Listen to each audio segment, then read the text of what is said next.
여러분 안녕하십니까? 헬로티비 뉴스 나라입니다. 오늘의 첫 소식입니다. 지난 2일 국정감사에서 주한미군 주변 지역의 환경오염 문제가 지적됐습니다. 최근 11년 동안 전국 미군 기지 주변 지역 140여 곳을 조사한 결과 80곳에서 기준치 이상의 오염 물질이 검출된 건데요. 의정부 지역은 어떤 상황인지, 또 오염 문제를 어떻게 해결 중인 건지 김초롱 기자가 취재했습니다. 의정부 지역 내 미군이 반환을 마친 기지는 총 5곳. 이 중 캠프 시어지를 제외하고 모두 내부 오염물질 정화 작업을 끝냈지만 주변 지역 정화 작업은 아직입니다. 2010년과 2016년 환경부 조사 결과 반환 미군 기지 주변 지역에서 기준치를 초과하는 오염물질이 검출됐습니다. 특히 캠프 SA온 주변 지역은 유류 오염 척도인 석유계 총탄화수소 TPH가 7,357, 캠프 폴링워터 주변은 TPH가 5,428mg/kg입니다. 부지 용도에 따라 적용되는 기준치가 다른데 거주 지역의 경우 기준치가 500인 것에 비교하면 10배가 넘는 수치입니다. 오염 면적이나 농도 등이 점차 감소하고 있지만 여전히 오염이 심각한 겁니다. 캠프 시어즈의 경우 본기지 정화는 끝났지만 저유소 구간의 정화 중으로 정화 작업은 2020년 3월쯤 완료될 것으로 보입니다. 앞서 의정부시는 국방부에 주한미군 주변 지역에 대한 정화 명령을 내렸습니다. 하지만 해당 지역이 이미 도로로 사용 중이거나 건물이 있어 현실적으로 땅을 파내는 등의 직접 정화가 불가능한 상황. 대신 국방부는 자연 정화가 가능한지 알아보기 위한 위해성 평가 여부에 대한 계획을 검토 중이라고 밝혔습니다. 헬로티비 뉴스 김초롱입니다. 아프리카 돼지열병 확진 농가가 계속해서 늘어나고 있습니다. 경기 북부 지역은 매일이 긴장의 연속인데요. 이런 가운데 경기도가 아프리카 돼지열병 추가 확산 방지를 위한 특단의 대책을 내놨습니다. 김태희 기자입니다. 경기도가 방역 사각지대인 무허가 축사를 전수조사합니다. 지난 2일 소규모 무허가 농가에서 아프리카 돼지열병 추가 확진 판정이 내려진 데 따른 조치입니다. 통반 리 단위로 단 한 곳도 예외 없이 모든 그 농가들을 다 조사할 수 있게 최대한 빨리, 혹시 우리의 방역망에서 제외되어 있는 아주 극소규모의 돼지 농가가 있는지를 찾아야 되겠습니다. 이재명 지사는 300두 미만 농가 매입을 검토하라며 지시했습니다. 소규모 농가의 경우 관리에 어려움이 있는 만큼 도 차원에서 수매해 선제적으로 축사를 비우자는 겁니다. 또 이 지사는 양주시 방역대책상황실과 거점 소독시설을 방문해 방역 담당자를 격려하고 빈틈없는 차단 방역 조치를 주문했습니다. 경기지TV 김태희입니다. 아프리카 돼지열병이 다른 지역으로 확산되는 것을 막기 위해 완충 지역이 지정됩니다. 농림축산식품부는 10일부터 포천, 양주, 동두천 등 연천 발생농장 반경 10km 방역대 밖을 완충 지역으로 지정했습니다. 완충 지역은 수평 전파의 주요 요인인 차량 이동을 통제하고 지역 내 모든 농장을 대상으로 정밀 검사와 방역 강화 조치를 실시합니다. 발생 지역과 경기 남부 지역의 사료 차량은 완충 지역 농장 출입이 금지되고 사료는 하차장에서 하역해 완충 지역 내에서만 이동하는 사료 차량이 농장에 사료를 직접 배송하게 됩니다. 승용차를 제외한 자재 차량 등 모든 차량의 농장 출입도 통제되며 여러 농장을 방문하는 차량은 농장을 방문할 때마다 거점 소독시설에서 소독한 뒤 소독 필증을 수령해야 합니다. 경기도가 이달부터 내년 2월까지 조류 인플루엔자와 구제역 등 동물 질병을 막기 위한 특별 방역 기간을 운영합니다. 경기도는 AI 차단 방역을 위해 10억 원대를 투입해 오리 농가의 겨울철 사육 제한을 확대하고 14억 원을 들여 5만 마리 이상을 사육하는 산란계 농가 앞에 통제 초소를 운영합니다. 또 아프리카 돼지열병으로 설치한 거점 소독시설과 이동 통제 초소와 연계해 AI 발병 위험 지역 방역 관리에 나섭니다. 구제역은 다음 달 소와 돼지 농가를 대상으로 접종을 실시하고 항체 발생률이 낮은 농가에 대해서는 과태료 처분 등 구제역 예방에 나선다는 방침입니다. 포천시가 아프리카 돼지열병 확산에 따른 장기화에 대비하기 위해 읍면동 단위의 방역 지원 체계를 구축하고 방역 활동에 나섰습니다. 포천시 일동면 행정복지센터는 기동 방역 지원단을 구성하고 운영에 들어갔습니다. 일동면은 포천시에서 창수면 다음으로 돼지 농가가 많은 지역으로 총 33개 농가에 약 2만 5천여 마리의 돼지를 사육하고 있습니다. 또 방역 초소도 25곳을 설치해 24시간 1일 150여 명이 투입돼 방역 활동을 하고 있습니다. 의정부시 복합문화융합단지 조성 사업이 11월 5일 첫 삽을 뜰 예정입니다. 리듬시티 복합문화융합단지 조성 프로젝트는 의정부시 산곡동 65만 4천 제곱미터의 문화와 관광, 쇼핑, 주거 등이 들어서는 복합형 단지 조성 사업입니다. 사업 시행자는 의정부시가 34%를 출자하고 포스코건설, MBN홀딩스, 신세계, YG엔터테인먼트 등 민간 사업자가 66%를 출자해 설립한 특수 목적법인 의정부 리듬시티가 추진합니다. 의정부시 복합문화융합단지는 2022년 부지 조성을 완료하고 이후 국제 K-팝 클러스터, 뽀로로 테마랜드, 신세계 아울렛, 프리미엄 주거시설 등이 들어설 예정입니다. 의정부 컬링 경기장이 1일부터 보수공사를 마치고 운영을 시작했습니다. 의정부 컬링 경기장은 8월부터 빙지 재조성과 시설물 보수를 진행하면서 2달간의 보수공사를 마무리했습니다. 의정부 컬링 경기장은 경기장 6시트와 243석 규모의 관람석을 갖춘 국내 최대 규모의 컬링 전용 경기장입니다. 의정부시는 더 그린앤 뷰티시티 프로젝트를 추진하고 있습니다. 이번 프로젝트는 녹색 공간의 지속적 확충을 위한 그린시티와 도심 경관의 질적 향상을 위한 뷰티시티 프로젝트 등 2가지 방향으로 진행됩니다. 이를 위해 녹화와 정비에 필요한 의정부 185곳에 390억 원을 투입해 오는 2021년까지 프로젝트를 완성할 계획입니다. 프로젝트에는 시민 참여도 확대됩니다. 시민 중심 녹화 사업으로 도시 녹화 사업 예산 지원 근거를 마련해 도시재생 등 주민 제한 사업도 추진할 계획입니다. 경기도 내 사업장들이 미세먼지 줄이기에 팔을 걷어붙였습니다. 나무를 심어 미세먼지를 줄이는 숲속 공장을 만들고 있는데요. 이미 올해 목표량을 뛰어넘을 정도로 참여율이 높습니다. 최창순 기자입니다. 평택에 위치한 삼성전자는 사내 어린이집 주변 부지에 나무를 심었습니다. 느티나무와 왕벚나무, 메카세카이어 등 공기 정화 효과가 큰 나무들이 줄을 이룹니다. 올해 들어 268그루를 식재했고 올 연말까지 총 628그루를 식재할 계획입니다. 숲속에 공장이 있는 것처럼 나무를 심어 미세먼지를 정화하는 이른바 숲속 공장입니다. 환경 보호를 위한 기업의 사회적 책임에 따라서 당연히 해야 될 부분이라고 생각합니다.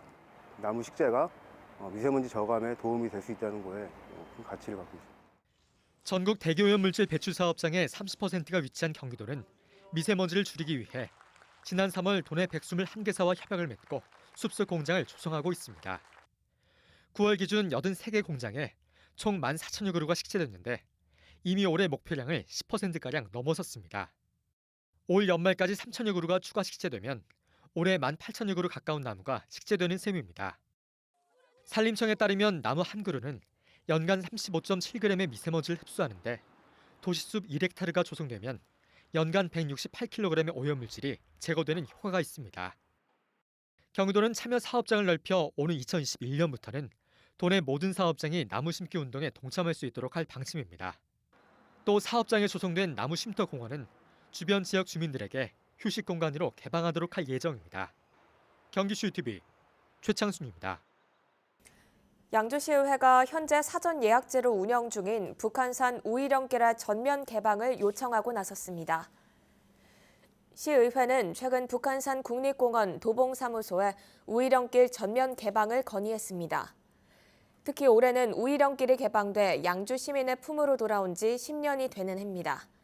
이 자리에서 정덕영 시의원은 전면 개방에 시간이 걸린다면 우선 장흥면 주민부터 자율 통행을 허용하고 그 범위를 점진적으로 확대하는 것을 검토해야 한다고 말했습니다. 도민들의 구직 활동을 지원하기 위해 경기도가 내년부터 면접 수당을 지급하는 기업에 대해 각종 혜택을 제공합니다. 면접 수당은 채용 면접 시 교통비 등을 목적으로 기업이 응시자에게 제공하는 일정 비용입니다. 도는 내년부터 면접 수당을 지급하는 기업에 도가 추진하는 기업 지원 사업 신청 시 가점을 부여하는 등의 혜택을 제공할 예정입니다. 경기 북부 지역에서 A형 간염 환자가 급증하고 있습니다. 지난해 176명에 불과하던 북부 지역 A형 간염 환자가 6일 기준 1,145명으로 6.5배가량 급증했습니다. A형 간염은 환자와 접촉하거나 바이러스에 오염된 물과 음식물을 먹을 때 전염되고 발열과 두통, 복통 등의 증세를 보입니다. A형 간염은 쉽게 감염되기 때문에 즉시 격리해야 하는 1군 법정 감염병입니다.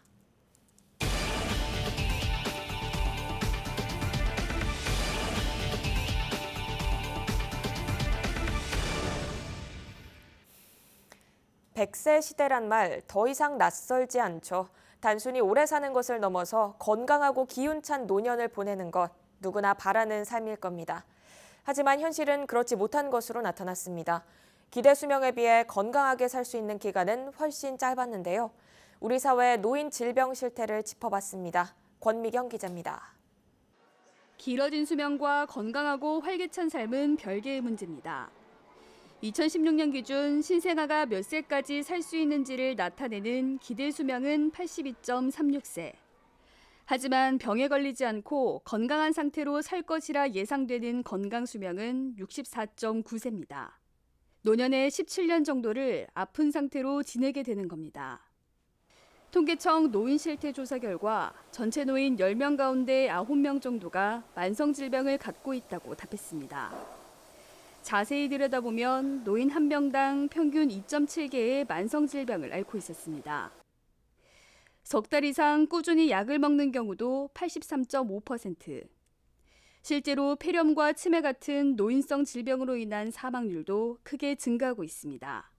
폐렴이 2017년에는 4위였는데 18년에 3위로 올라왔고, 그다음에 알츠하이머병 같은 경우에도 17년에 11위에서 두 단계를 상승한 올해 18년에는 9위의 이제 순위를 차지하게 되었는데요. 특히 치매로 인한 사망률은 꾸준히 올라 지난해 처음으로 치매가 10대 사망 원인 안에 들었습니다. 옷을 잘 못 입는다든지 폭력적이라든지 이런 이상한 행동 등이 중기되면 나타나고 점점 진행하게 되면은 그 증세가 심해지기도 하지만 몸 움직임 자체가 줄어들 수 있거든요. 잘 못 움직이고 완전히 의존적인 상태로 되면서 마지막에 이제 사망에 이를 수 있기 때문에 100세 시대가 열렸지만 길어진 수명만큼이나 건강한 노년의 중요성도 커지고 있습니다. 헬로티비 뉴스 권미경입니다. 경기도시공사가 신혼부부 전세 임대주택 입주자를 12월 27일까지 추가 모집합니다. 모집 물량은 30세대이며 자격 요건은 무주택자로 2억 8천만 원 이하의 자산을 가진 시민입니다. 신혼부부 전세 임대주택은 해당자가 원하는 주택을 물색하면 도시공사가 대신 전세 계약을 체결한 뒤 재임대하는 방식입니다. 지원 한도액은 가구당 1억 2천만 원으로 입주자 부담금 5%를 제외하면 최대 1억 1,400만 원까지 전세금을 지원받을 수 있습니다. 포천시는 2020년도 생활 SOC 복합화 사업에 포천시 함께해봄 가치돌봄 통합센터가 선정돼 국비 65억 6천만 원을 확보했습니다. 포천시 함께해봄 가치돌봄 통합센터는 2022년까지 장애인형 국민체육센터와 가족센터, 다함께 돌봄센터가 들어서게 되며 사업비 총 148억 원이 투입됩니다. 시는 이번 사업 선정으로 재정 자립도가 부족한 포천시에 안정적인 사회복지 서비스 통합 지원을 위한 인프라를 구축하게 됐다고 밝혔습니다. 청각 장애를 가진 주민들이 버젓한 사진 작가로 나서 눈길을 사로잡고 있습니다.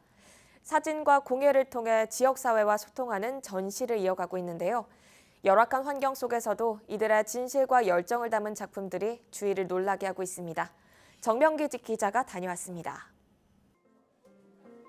일상 속 특별한 사진들이 전시실을 메웠습니다. 파도가 스며드는 모래사장은 원색의 물결을 이룹니다. 활짝 핀 노란 해바라기를 입체적이고 볼륨감 있게 표현했습니다.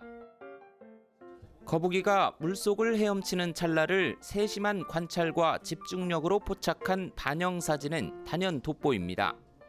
저희 농인의 사람들이 특유의 감각으로 그 형상만 바라보고 찍는 게 아니라 이 그 돌 자갈과 이 물빛의 형상으로 독특한 모양을 발견했습니다. 그래서 어디 한번 찍어보자. 찍어봤는데 훌륭한 거북이 형상이 나왔습니다.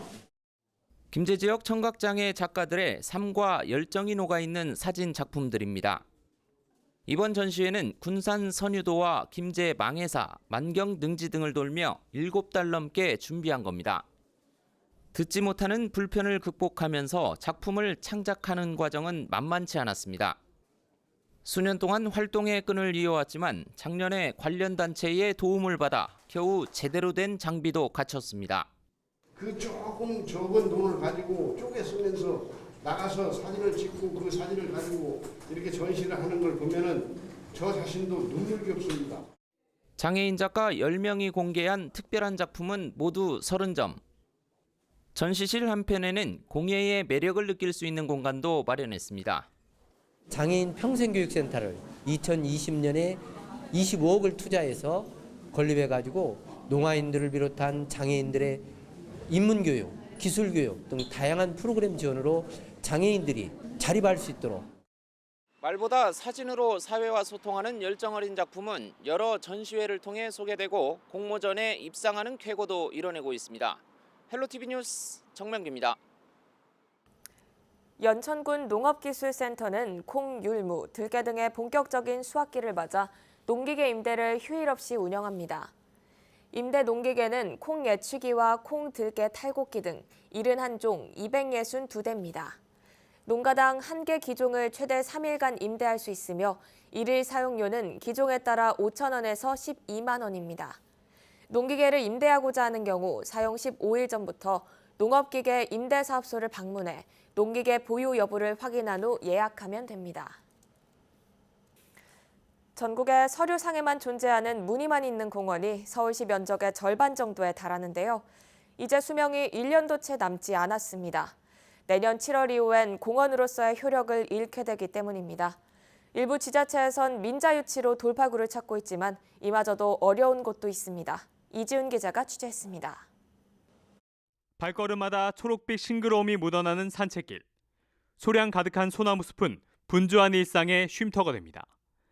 지난 5월 문을 연 의정부 추동근린공원입니다. 한적하게 쉴 수 있는 곳. 나는 그래요. 여기 산 한 바퀴 돌고 내려서 조금 쉬었다가 가면 좋더라고요. 이곳은 3년 전까지만 해도 방치된 땅이었습니다. 지자체가 부지 매입비 1,500억여 원을 감당하지 못해 공원 개발을 60년 가까이 미뤄왔던 겁니다. 그대로 두면 공원 자체가 없어질 뻔했는데 민자유치라는 새로운 돌파구가 생겼습니다. 이른바 도시공원 민간 특례 사업. 지자체는 민간 사업자가 만든 공원을 기부받습니다. 대신 사업자가 공원 일부에 아파트를 지을 수 있게 분양 수익을 얻도록 했습니다. 하지만 민자유치가 그림의 떡인 지역도 있습니다. 동두천의 한 야산. 이곳은 이미 70년 전 도시계획에서 공원으로 지정된 곳이지만 보시는 것처럼 이렇게 방치되어 있습니다. 역시 관할 지자체의 자금 부족 때문입니다.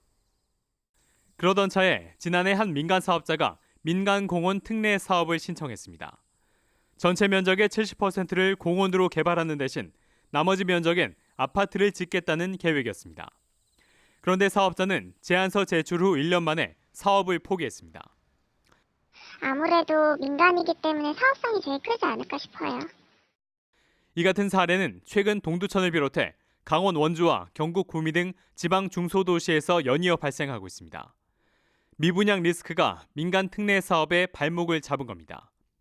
실제로 이들 지역의 지난달 아파트 매매 가격 지수는 전국 평균보다 하락폭이 컸습니다. 현재 전국에서 민간공원 특례 사업을 추진 중인 곳은 모두 92곳. 사업성이라는 잣대를 들이대면서 일부 지역에선 사업 좌초가 불가피한 상황입니다. 도시의 허파, 공원이 사라질 위기입니다.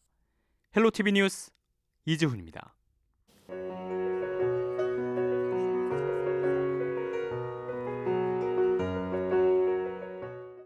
이상으로 뉴스를 마칩니다. 저희는 언제나 지역 주민 여러분 곁에 있겠습니다. 함께해 주신 여러분 고맙습니다.